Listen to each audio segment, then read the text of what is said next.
જીવનમાં ઘણી બધી વાર એવું બન્યું હશે કે આપણા મગજમાં સતત એક જ પ્રકારના વિચારો ચાલ્યા કરતા હશે, અથવા તો મારી સાથે કંઈક ખરાબ થશે એવો ભય સતત આપણા મગજમાં આપણી સાથે ચાલ્યા કરતો હશે.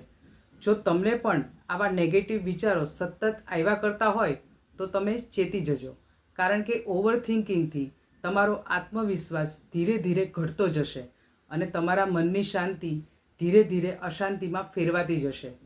જો તમારે ઓવર થિંકિંગમાંથી બહાર નીકળવું હોય તો યોગ અને ધ્યાન આ બંને ક્રિયા ઉત્તમ છે.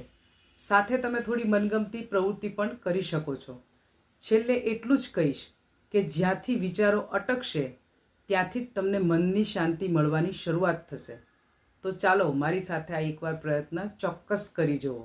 જો તમને મારા વિચારો ગમ્યા હોય, મારો વિડીયો ગમ્યો હોય તો વિડીયોને લાઈક કરજો, શેર કરજો અને મારી ચેનલને હજી સુધી સબસ્ક્રાઈબ ન કરી હોય તો સબસ્ક્રાઈબ કરવાનું બિલકુલ નહીં ભૂલતા.